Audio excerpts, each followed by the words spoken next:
Onda Cero Madrid Norte. François Congosto.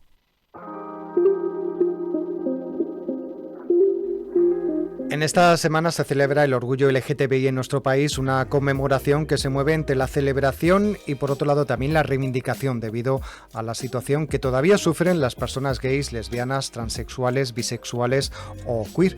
Fíjense que las personas LGTB reportan más del doble de autolesiones, intentos e ideaciones de suicidio que el resto de la población general, según datos conocidos el año pasado. Hoy queremos hablar de hasta qué punto el acoso, la discriminación o distintos tipos de violencia pueden afectar a las personas LGTBI y romper su salud mental en distintos grados. Para ello vamos a hablar con Ismael Cerón Plaza, que es psicólogo especializado en psicoterapia familiar y LGTBI. Muy buenos, ¿qué tal?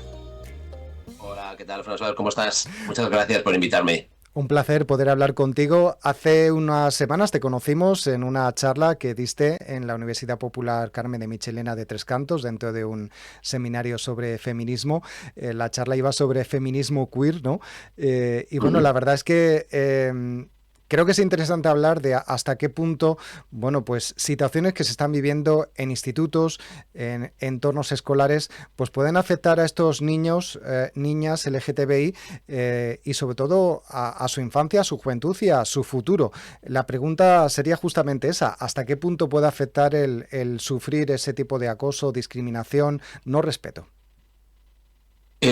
Bueno, a ver, en realidad las consecuencias a las que pueden llegar a tener las personas LGTBIQ+, por pasar por una situación de acoso escolar, por una situación de discriminación y violencia, la verdad es que son múltiples y variadas y es muy grave porque además esto es algo que viene pasando desde toda la vida, ¿no? Y es algo que desde el colectivo LGTBI venimos denunciando desde hace muchos años. Pero vemos que las políticas muchísimas veces van muchas veces detrás de lo que necesita la sociedad y además en los últimos años vemos un retroceso espectacular con todo lo que tiene que ver con poner el foco en cómo afecta psicológicamente, socialmente, relacionalmente a las personas LGTBI, ¿no? Es evidente que si tú vives en un contexto sin referentes LGTB, si tú vives en un contexto, por ejemplo, en los colegios, ¿no? Donde habitualmente hay siempre situaciones de acoso que además no son fáciles de detectar, porque muchas veces los colegios tienen protocolos de acoso y muchas veces no tiene que ver con una falta de intencionalidad por parte del profesorado, a veces sí, pero muchas veces no, sino que en realidad también se necesita una educación muchísimo más transversal, ¿no? Porque la realidad es que muchas veces el acoso sucede en ese lugar concreto donde no es tan fácil que haya un profesor para poder verlo, en la puerta del baño, en la cola de espera mientras entran al comedor. Esos son los casos más comunes, ¿no?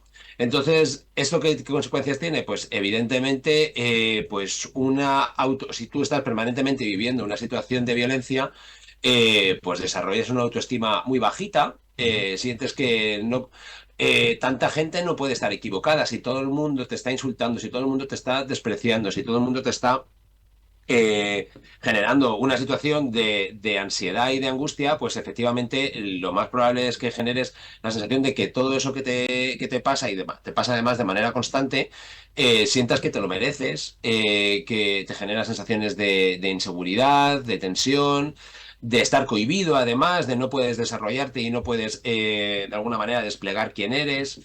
Genera situaciones de fobia social, de desesperanza, que además son cosas que se acaban incorporando en tu autoestima y en tu cotidianidad y que van a tener un peaje muy caro a lo largo de tu vida, ¿no? Porque eso se va a reproducir en diferentes contextos, a la hora de relacionarte con amigos, a la hora de relacionarte con una pareja. Muchas veces, a lo mejor, si tú has normalizado la violencia a lo largo de tu vida, pues seguramente puede que es posible que normalices cierta violencia dentro del contexto de la pareja o dentro del mundo laboral.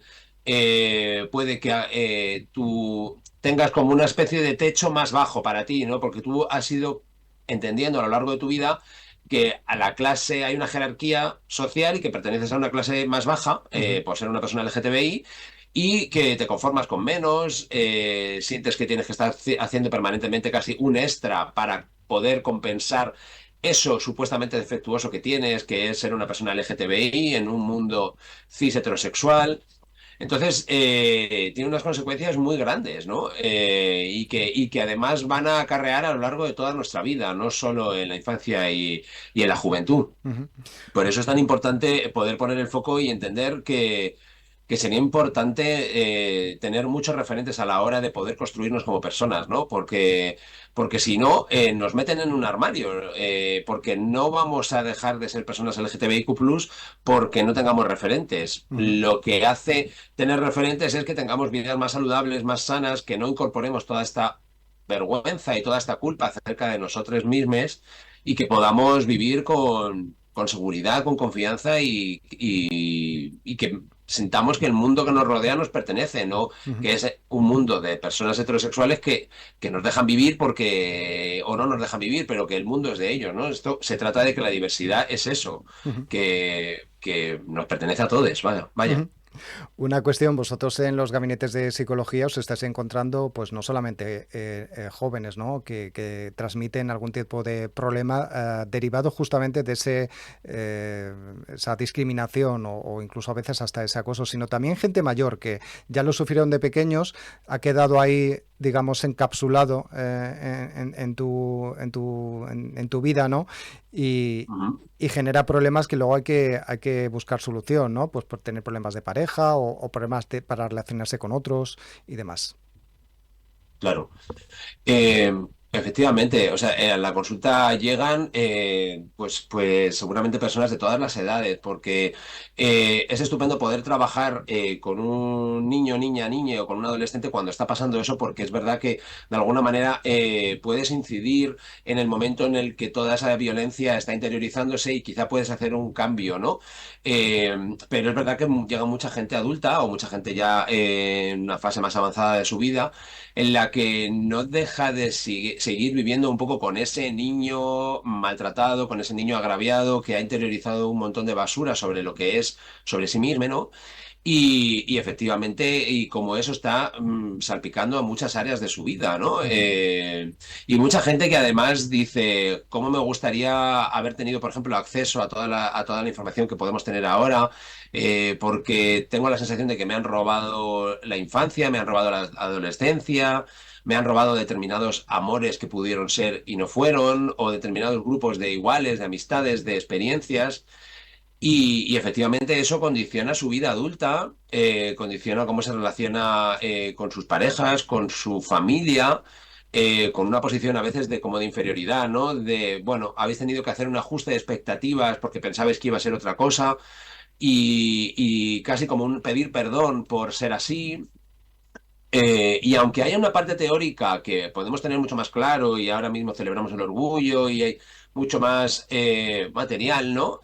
Para poder agarrarnos, es importante poder trabajar con la parte interna que se queda, ¿no? Porque muchas personas acaban interiorizando que son personas que son insultables, Ujú. que en el horizonte siempre va a estar la posibilidad del insulto, la posibilidad de recibir violencia, incluso aunque cuando no lo hayan vivido explícitamente en su vida, no han vivido una violencia porque han podido escapar de eso, seguramente han podido escapar porque se han corregido lo suficiente como para que no se muestre eso, ¿no? Pero para que no recibir esa violencia, pero eso no significa que no hayan interiorizado esa soy insultable y eso genera consecuencias muy importantes en su vida, con lo Ujú. cual es cierto que hay muchas personas adultas que todavía tienen un montón de residuos con respecto a de toda esa violencia y condiciona su vida. Ujú.